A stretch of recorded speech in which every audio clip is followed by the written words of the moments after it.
Underway and hand it over to Neil Crompton. Afternoon to you, Jess. Good afternoon, everybody. Looking forward now to our second practice instalment for Event 10 of the Virgin Australia Supercars Championship, the OTR SuperSprint at the Bend. We're at Tailem Bend in South Australia, about 105 kilometres away from the CBD of Adelaide. Beautiful clear sky here at the moment, but still that breeze blowing. It's actually nudged up to about 18.5 degrees here, so it's quite warm, but boy, that wind is cutting at the moment. It's having an effect on the race cars on this racetrack. Virgin Australia track map shows us more of the detail just on 5 kilometres around here, and look at the complexity.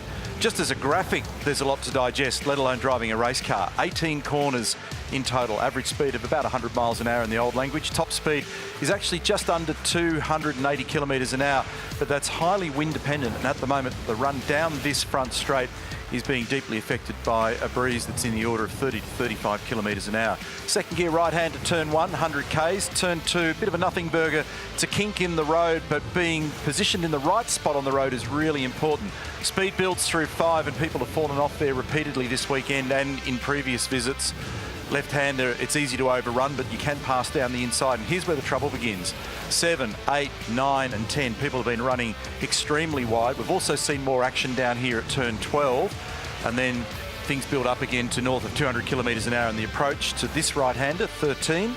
And then climbing a hill, subtle climb up to turn 14, short shoot.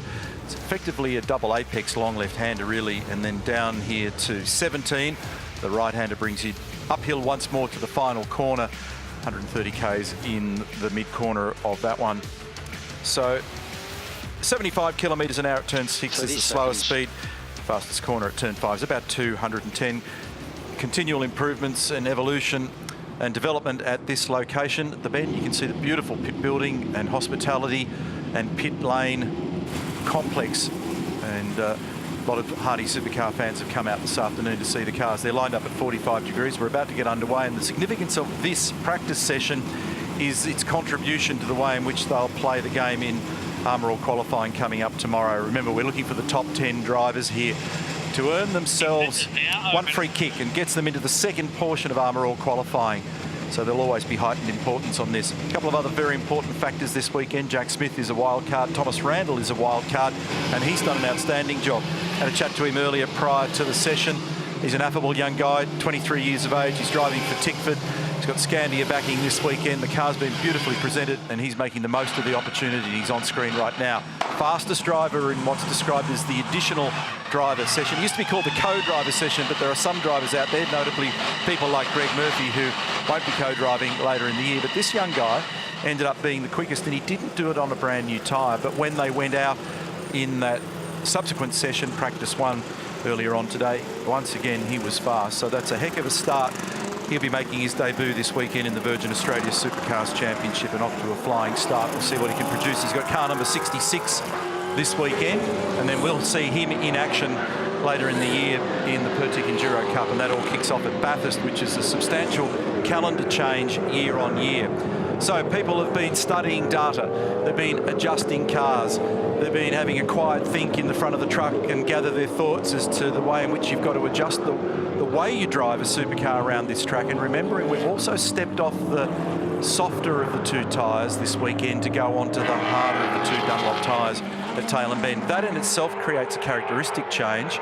There is a lot of things to digest. Last time out, we had a scenario in practice 1 where it was McLaughlin by a third of a second from Tim Slade, who threw tyres on it, and Lee Holdsworth. Mark Scapes now wandered back into the commentary box. Behold, what does it all mean? I've got my full-on head scratch going because I can't work out what's happened to the Red Bull Holden racing team. Their form from Ipswich was fantastic. Their form here last year was very good. Craig Lowndes tells us that they aren't as happy with the cars leading into this P2 or Q0 session. And then when you look at the way that this man, Scott McLaughlin, and the team have evolved the Mustang this season, comparing the trouble they were having last year, they were in serious strife. So that speed we're just looking at there is roughly 10 kilometres an hour slower because of the headwind. And there's been a massive form reversal. The Mustang's obviously doing a really good job. They've got their brain around it. And as you said, they were the fastest car in the previous session. Several people this week have said, you know, what's your tip? It's a normal conversation topic when you're passionate about supercars.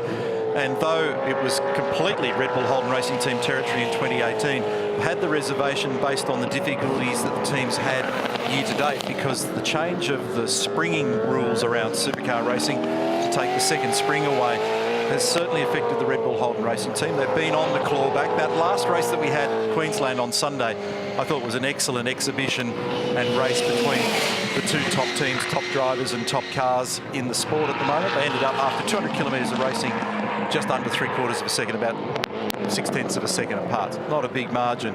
But while Red Bull have been slowly feeling a little more confident, there's still that doubt, that little reservation there, because it's knocked them around. And they just bounced out of the gate here last year and went whack. Yeah, 2 pole positions and dominated the podium both days. McLaughlin was the quick man last time out. You can see the purple's come up on the bottom left-hand corner of your screen. That means he's been the fastest in the mid-sector of the racetrack. And that brought Scott into turn 7 and exiting turn 13. That's the chunk of the racetrack. And really, Mark and I were talking in the last session, everything from the exit of 6 basically to 16 here, 10 corners, which is a little more than that mid-sector. Wow, that's for a race driver, engineer, everybody in those garages. That's a monstrous challenge to get right. Certainly is. Wow, so that's almost exactly the time that he did in the previous session, Neil. That's a 49.79 versus a 49.88. So I would like to think he's on the same tyre, because that would make a lot of sense. Wow, we've seen some cars off there. I was just laughing with Loudon. I don't know, we probably shouldn't be laughing at it, but this is Dave Reynolds. I think there's less cars in the field that haven't gone off there. Basically, most of the cars have been down, escorted through that zone in the previous session. I've never seen so many cars through there. It would be easier to describe those who haven't. Yeah, it's right. Shorter. But now, after this happened, he jumped on the radio and said, actually, the car feels good. So I think in this instance, it was just David overreaching, perhaps, by his own admission. But a nice tour through the daisies down there on a sunny afternoon in South Australia. Back on the road, car 9, Penrite. 49.8 is the number, and it's Anton De Pasquale whose name's at the top now. He's just displaced McLaughlin by 2/100ths of a second. So Anton ended up down the order in that last session. He was down in 17th. Birthday boy, Greg. I'm glad tomorrow's another day. Hey, listen, just to answer that question for you there, Scotty. Yes, the 17, Scott McLaughlin, is on the same tyre he ran in that last session, but he has another set here with some very good numbers as far as the depth holes on a set of Dunlops about to go on as P3s. They're looking very, very good. And there's actually a green set sitting here for Fabian Coulthard. So we'll keep an eye if he's going to road those for later on, or he's actually going to go and do a time on them. But expect the times to come down very shortly, I think, for Scott McLaughlin. Thanks for that. And while you were talking, Greg, we're just watching a passing parade of what has become a round of the Australian Rally Championship. Just so many people flying off the road, even in the last 30 seconds while Murph was talking. Yep. New livery this weekend for Nick Percat, originally a South Australian boy. And X-Convenience on the car. And they were supporting Nick's efforts last year. And he'll be sharing the car later in the year in the endurance races with Tim Blanchard. So a little bit of a shuffle as to who's going where and sitting in what seats this year as well. Tim's been really strong in his endurance racing campaign. That'll probably be a pretty effective combo. And I was interested in Dave Reynolds' comment earlier today, Neil, because what he was talking about was, yes, there's a lot to be done in terms of making the car better, but there's a lot of just genuine driver stuff here. You've actually got to almost drive it back from the limit, but you've got to maintain, you've spoken about it, about the trajectory of the car. You've got to maintain the track position. You've got to maintain the flow and park yourself in the right spot for the next corner. So there's quite a complex driver, personal exertion that this place tends to bring out. We watched James earlier. Look at that, Mark. I mean, you've done countless thousands of kilometres in race cars. I only need to look at that for 1/10 of a second to say no thanks. And James really battling it early. You see the way it was teetering. So for those at home that are not familiar with our wacky language, as soon as James turns it in at the moment, it wants to escape in the rear in too many places. It just did it then.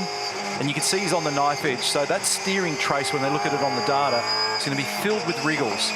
So he turns it in and then has to turn back out of it. He just did it again there. Turns it in, loads the front tyre. A little more stable, but it kicked on exit. They've been in search of balance and performance for a long time. Watch this. This is Yep, a bit straight uphill. away. So as soon as he turns it in, away it goes in the rear. So straight away, we might even have a look at it on replay if we can organise ourselves to do it. As the wheel gently rotates to the right, there's an immediate reaction. And again, a catch. Again. So when you're driving, it erodes your confidence. There's a big one. That's a full sprint car spec. That's rubbish. Put it away. Yeah, put it away. Straight to the pits. Oh, good save. There's just no use. There is no use driving a car like that. Just drive it straight to the pit area. Done. James, Park it straight in there. I think good decision. Very good decision. Tyre or rear deteriorated really quite quickly. God.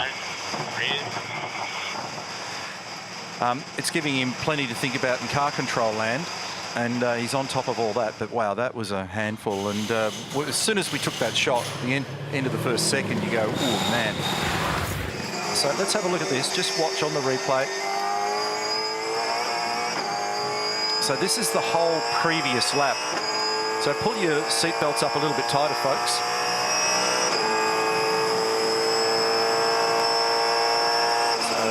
Brake bias adjustment, turn 1.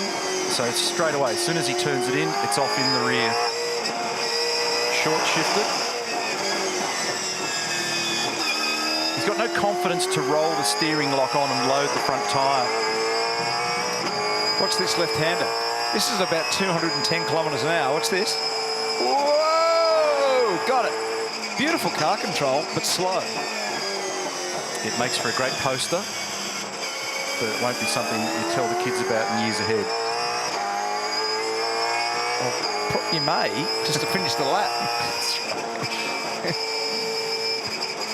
And there was a ripping sequence at the back end of this lap. Yeah, when he comes out of 11 into 12, watch this. So as he turns it left here, goes to the right. Whoa! So it's got a Scandinavian flick going at that point. It's actually sliding in the wrong direction to the next corner. This is the one that you brought up, because this is the opposite to the Oran Park corner that we used to run in Sydney. Watch this. Oh. Yeah. Nothing good to come from that. In the middle of 14 and 15, which are really effectively one corner. So it broke away in the rear in the middle. And now we go to Parramatta Speedway. Just had someone suggest to me or ask the rhetorical question, is it wet out there? It feels like it when you're through James World. It is inside that suit because he's sweating up. Yeah, and best decision of the day for James Courtney, right now. There's actually got to be more to that. Like James came on the radio at the end of it and said, oh, I think it's the left rear tyre. But that can't just be its dynamic state. I'd just hop out of it for a moment with a pocket knife and kill that tyre to make sure it never, ever sees the light of day again. Oh, sorry, guys. I accidentally tripped over and stabbed it to death. Oh. So they're starting to think about getting some new fresh Dunlop rubber now on this car. Remember, the back end of this session is going to be really important. So pay particular note as to what happens with the steering wheel on this car, because it's certainly not like the one we were just riding on. This is the end of the lap. This is going to be the best lap of the weekend so far. Beautiful flow, mid-corner speeds up, on the gear change onto the straight, and this goes to the top with a 48.8. 1 second faster than anything we've seen all weekend. And that's pretty smart speed, isn't it? Because the qualifying record was done last year by Jamie Whincup. He did a 48.6 on Sunday. So that's only a couple of tenths away from the number that Jamie achieved last year. Anton's still up there with a pretty decent number at a 49.8, but when you stop and think that's a second difference, now that's going to be tyres. Cam Waters on screen is third at the moment from Fabian, Lee Holdsworth, Will Davis and Thomas Randall staying inside that top 10. James Golding, Nick Percat and Chaz Mostert. So we're going to talk a lot at the end of this session.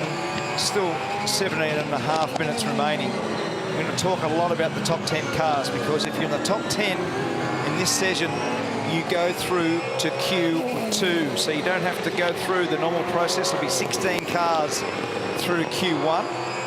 And as a consequence of this format of qualifying, there will be a genuine form guide late in this session, as Cam Waters now goes up whilst we're riding on board the footwell of the monster Mustang. He goes up to second with a 49.77, so he's still almost 1 second away from McLaughlin.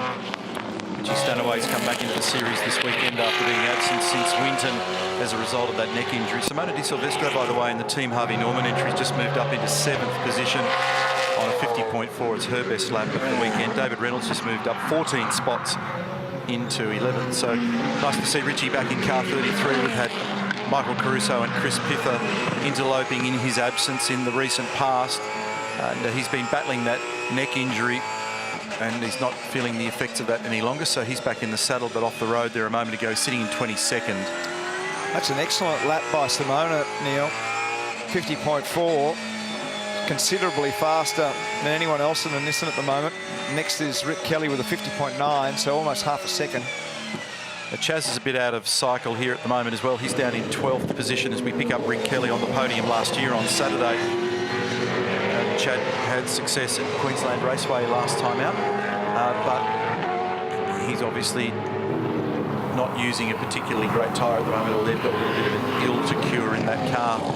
So he's in the midfield. Rick's sitting in 14th at the moment. He's done personal best laps in sectors 1 and 2. This is a pretty good lap, actually. Now, the significance of this, and you covered off a little bit of it yesterday in the program too, Mark, is that they've made some small aero changes. The car effectively took it back to what it was. So earlier in the year, there was a shift of the aero balance on the car a little towards the front, with a change to the front under tray and also to the rear deck on the car. And that's the replay of Richie just running very wide out there and scrambling back on. Here's Simona, still sitting in 8th. And as a result of a recent test at Winton and a technical discussion with Supercars, they've just made that change to reverse that for the Nissan and see whether they... And the reason for it was the drivers have been having trouble trying to get the things tuned to a balance, much like what we just witnessed with James Courtney, where the car was just too nervous, and try as they might, they could never settle the car down. So they felt that after that test that they recently did at Winton, that was going to take them back to a more settled position and keep the car straighter for longer. Yeah, well, they were really strong here last year. So Rick Kelly, with that lap that we watched, went up to 4th. He's now been put back to 5th because Van Gisbergen has jumped up to 3rd, and Anton De Pasquale, with a great lap, is only 0.3 of a second away from McLaughlin. So the real speed at this point for Holden is coming via Anton De Pasquale. 49.1 plays a 48.8. So McLaughlin from De Pasquale from Van Gisbergen. So great reaction from those in car 97. That's the fastest lap for Shane for the day. And now, what's a 49.6? That's basically 0.7 of a second faster than what Garth Tander went earlier today. Nick Percat now comes up into 3rd, just slightly faster. 0.06 of a second faster than Shane Van Gisbergen with a 49.6. We're on board now with Jamie Whincup, and whoa, very loose in the rear. That turn in there's 200 kilometres an hour.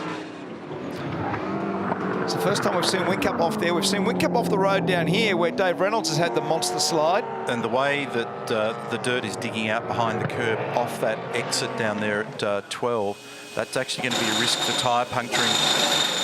McLaughlin's in debrief mode down there at the moment. We've got 13.5 minutes remaining in practice 2 today, and we'll start to move our focus to the top 10 runners. It's headed at the moment by the driver on screen, Scott McLaughlin. They're using an intercom. That's the reason why he's not pushing the button on the steering wheel for him to discuss what's going on with his team. And the 10th driver in the queue at the moment is Tim Slade. There they are on screen for you, down the left-hand side.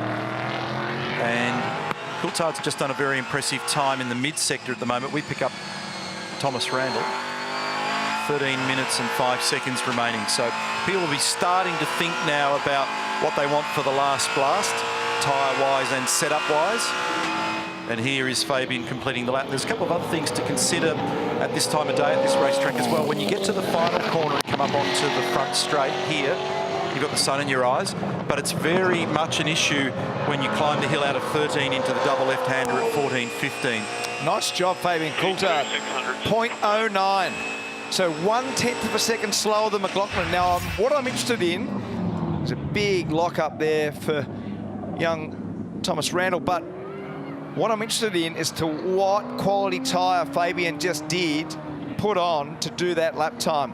Because Murph reported before that Fabian had some green tyres there, but I didn't think that McLaughlin put green tyres on to do it. And Scapey, on that one, yeah, that was a test set of green Dunlop soft tyres. So that's an allocation set that they've had stored away there, that he was out there. He's now got a race set from this weekend sitting in his bay, ready to go on that car. So a clean lap by him on a green set.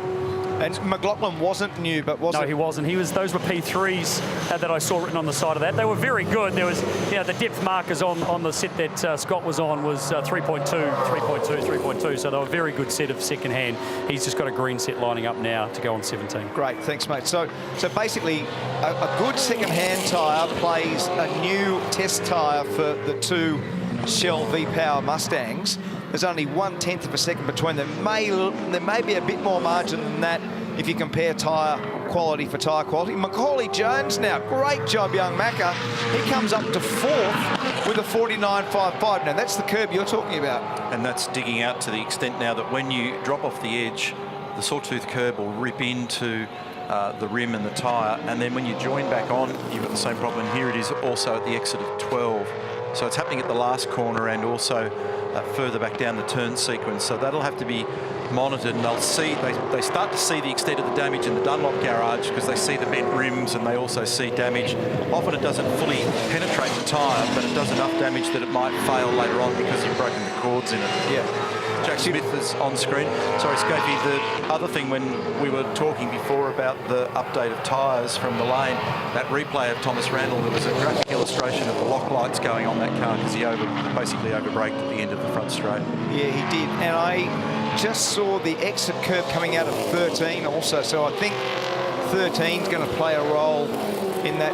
That's torn out a long way, hasn't it now? And it's quite early in the corner, so there's been a lot of cars that have skied off the racetrack reasonably early. It's the shape of that corner is a little bit like what happens at turn 2 at Queensland Raceway. There's a temptation to grab the throttle early, and when you do, you run wide. That's a brand new Dunlop hard tyre, 2 compound variants. There's a harder and a softer. This weekend, the teams use the harder, and Thomas Randall, Carnival 66, is sitting where at the moment? Where's he? Moved down to 14th now. And remember, he's had a lock-up and just run wide down there at turn 1, and he's starting to get ready now for his run on a fresh tyre at the end.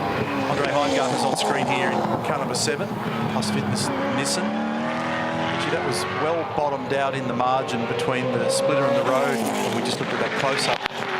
See it again there. Curious to see what the boys and girl in the Nissan garage are saying about the balance and behaviour of their car at the end of the day. There's a statement that answers part of that question right now because Andre's just done a time good enough to move him up into 4th, 1 minute 49.49.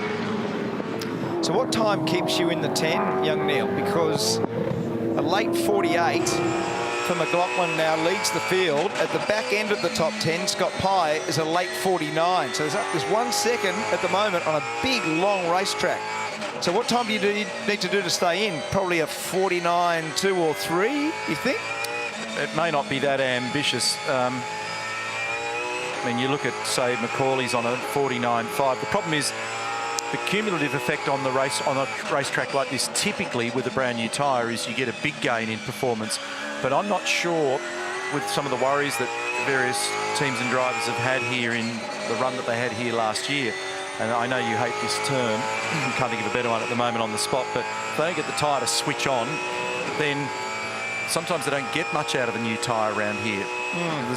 So I'm not sure whether they'll get the big gain, is what I'm saying. Some places you go and you bolt a tyre on and it's chalk and cheese in performance. I'm not sure that you'll get that here. So to answer your question, it'll shift. At the moment, the 10th time is a 1 minute 49.9. I reckon you can move that a few tenths, but I don't think it'll be the big chunk that it typically would be if we were at other racetracks.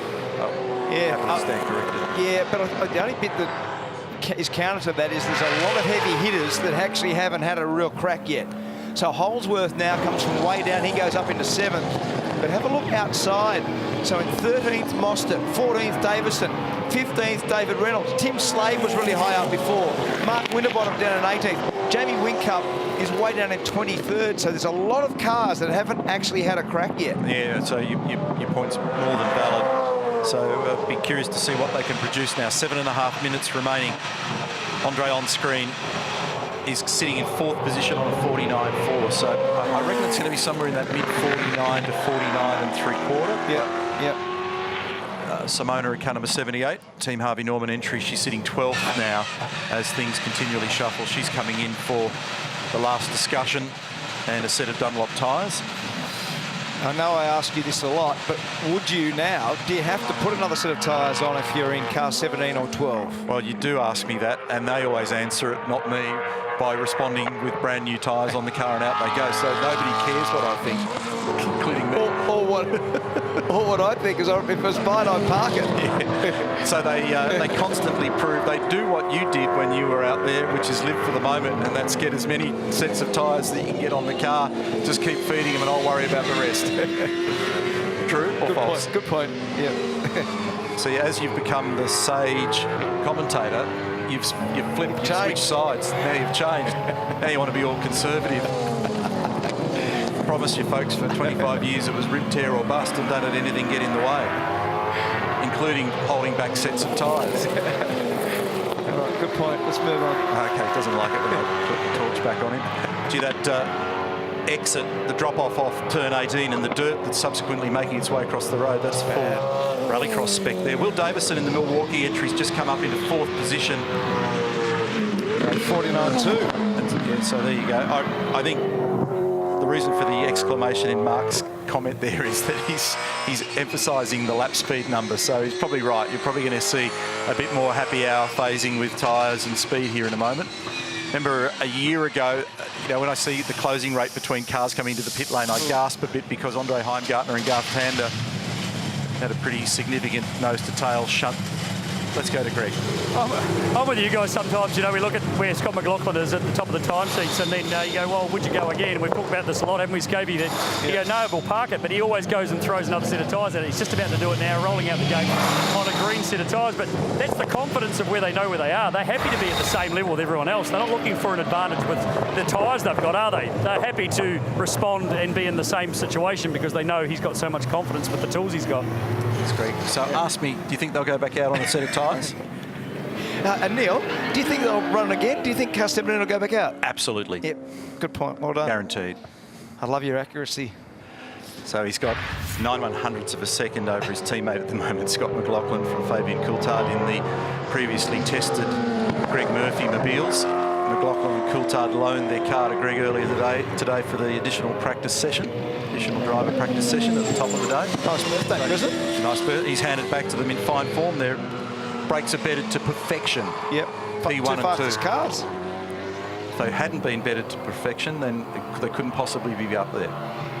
Well, I think what it demonstrates is he certainly didn't wear them out. Okay, I'm going to back away from it now. Sorry, birthday boy, that was a bit mean to say on this. Yes, clearly the performance in that practice zero was had them in very good stead. I think the brakes are the key to their performance today, and the job that I did with those. You can tell there's a momentary lapse in action on the track when we start talking about this stuff. So we're just waiting for a couple of seconds until things line up, but let's just play along. There's a lot of green tyres about to go on cars, so let's focus on that, shall we? Let's do that. You go and take a big huff and a puff to get ready to blow out those 57 candles, mate. You call the CFA when we get the cake out later. McLaughlin, Coulthard. See, we've closed his mic now, but that's even more fun. Di Pasquale, Davison, Heimgartner, Jones, Percat, Holdsworth, Van Gisbergen, Waters. There's your top 10. 3 minutes and 20 seconds remaining. And the other thing that'll happen here, when the energy level goes up, you're more likely to see people run wide on the racetrack. And it appears, I've not done mileage around here, but it telegraphs to me that it's a place that doesn't necessarily like extra exertion.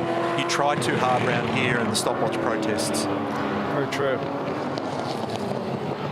Looking at Golding's car versus Stanaway, they're very different in the body language of those cars, the way that they roll and pitch. So both of those cars searching for what works at this venue, and as you said, Neil, it's very difficult and technical racetrack Goldie now comes up to 10th. So that's a 49.7. So that's moved the mark up. You've got to do better now than a 49.7 to be in. So 2.5 minutes remaining. Big slide there for James Goldie. He's got nice car control, the young bloke. He needed it then. He did. Because it had a bit of a windscreen wiper effect through turn one. It had the slide on, didn't it? Now, McLaughlin's gone out and immediately responded with that set of tyres that we were laughing about. He's done a better time in Sector 1 than we've seen all weekend. We're riding with Anton De Pasquale at the moment. He's sitting in 3rd position, and Anton's time's 4/10 away in the 1st sector from McLaughlin. So this is up at turn 14 where I talked about the sun being an issue there. 14 and 15 effectively join in one long left-hander. Bit of exit oversteer, but look at the contrast between that and James Courtney's car earlier. Still sliding a lot. In order to be able to get the speed they want for just one quick lap round here, they've got to be pretty close to being taily, just not too much is the idea. McLaughlin's on for the fastest practice lap that we've seen at this venue. This is a very nice lap on those green tyres, and the brand new tyre that we watched being put on this car. Car 17 comes across the line. 48.1. Fastest time by a mile. Best we've ever seen.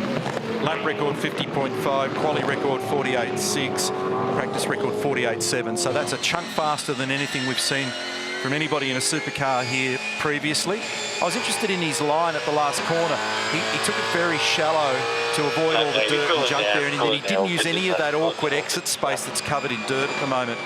So McLaughlin, as has been the case many times this year, looking strong. He's got 3/4 of a second at the moment over Cam Waters as we get to the 40 seconds remaining point in this session. Mostert's just done a 48.6. He's half a second away from McLaughlin. Holdsworth up 8 spots to 5th. Davey Reynolds up to 6th. So now 10 becomes a 49.3. Rick Kelly just jumped up into 7th position. So that's a confirmation of something like what we saw last year from Kelly Racing. And so the Castrol car moves up into 7th.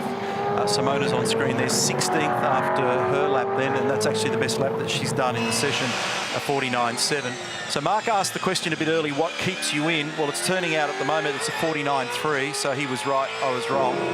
So Thomas Randall at the moment is on the cusp of staying in and vaulting straight into the second portion of qualifying, depending on whoever else can stitch a lap together. And there's still quite a number of people to complete their laps, so we'll just wait and watch before we get too carried away. McLaughlin has the benchmark number at the moment. Fastest ever lap with a supercar around this location. It's a 48.1. Half a second margin over Chaz Mostert. It's Mustang 1 through 5 at the moment. And Will Davison and Thomas Randall got their cars in there 9th and 10th at the moment. We're focused on Nick Percat, car number 8. There's a bunch of people that are all locked, very close proximity lap speed wise.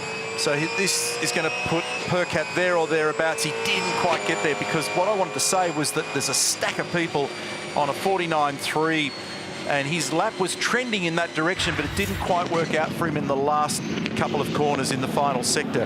Here's Whincup. And look at that. Yet another car in an awkward cross-up. Now, Whincup, believe it or not, as I scan down my list on the computer timing here, is sitting in 25th position. This is the driver and car that last year had 2 pole positions, 1 race victory and a 4th place. Wow. So replay shows what happened to Jamie. He is 25th behind James Courtney, whose car looked really diabolical earlier on. So the big story here, 5 Mustangs, 1 through 5, and absolute standing ovation for Thomas Randall. Look at that.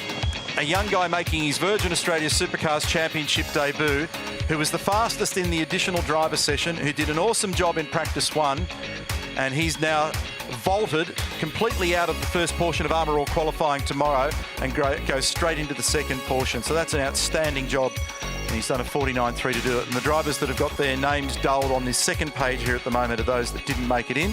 11 through 20, Winterbottom, Heingartner. But what you see when you look at those first 5 or 6 names is how ridiculously close they are. They basically all have done either a 49, 2, 3 or 4. Not much in it. And how's that? So Whincup just must really have his hands full with that car. We'll follow up that story for you. But this is a great story. Let's get into the lane and start telling them. First up, Greg. Scotty Mac. Yeah, see, everyone's saying it was what I did this morning is... One thing though, I had to loosen the belts. I had to tighten the belts up a little bit from when you drove on it, big boy. I had a seat insert. Just be careful. Bit of cake this morning. Hey, that's a good lap time, mate. Fastest, obviously, lap around here so far. Didn't look like you did too much out there in that session to sort of tune. You're pretty happy with it after practice one. Yep, no, we rolled with a really good car. I think but this year we've really, obviously it was a bogey round for us last year, so it was about getting out there and getting a balance straight away.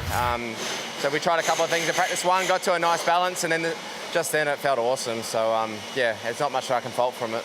Yeah, I mean, the FGX Falcon last year versus a Mustang this year, I mean, is there any sort of representation you can sort of feel, I mean, between the two cars? I mean, they'd be completely different, really, wouldn't they? Just the timesheets are a little bit different. I think last year we were so low on the drag, you know, we had to drop the wings so much to try and keep up with the Holdens down the straight and stuff, and so we, yeah, it was just crazy loose. So I think we've made it better as well with how we are running our setup and stuff and tyres and all that sort of stuff. So yeah, look, stoked. Just a good turnaround. Stoked for everyone. It's been a lot of hard work, so happy day. Thanks, mate. Cheers. Righto. We'll head over and just catch up with Fabs quickly while he's here. Hey, mate, really great lap, because I think you were on a practice green set of tyres to start with, but then you went on to a race set and weren't able to complete the lap. So what was the go? And it's all your hard work in practice zero, eh? Tuned her up for us, you know, got it done. Now, look, you're still always trying things here, and you know, practice is the time to do it. So started the lap better on my last set, finished the lap better, got called in, I made an error, turn 6, you know, just trying a few things. This place, so I mean, it is about that. You don't have to be much off anywhere. We've seen so many cars, you know, exploring the limits and going over it. It doesn't take much, does it? No, it doesn't. It's a very fine line, but you know, we really struggled as a group here last year. So you know, the boys have done a lot of hard work, turned our cars around, so we're in the hunt, which is nice. Very different looking car this year too. It is very different looking. Chaz Mostert. Chaz Mostert. You said before that in the additional session this morning that there were some ugly cars out there. Yours didn't look ugly then. No, it was wasn't too bad. Finally, when I put a tyre on it, but used tyres coming here with the sand and just the track in general, I had to know expect to get in the 10 to happen. To be honest, the car wasn't giving me great feedback, but credit, it was obviously pretty pacey. Still got a big chunk to find though. And where is that on the green tyre? So big difference between the speed that we saw out of the used versus the green, and then what do you learn from that run?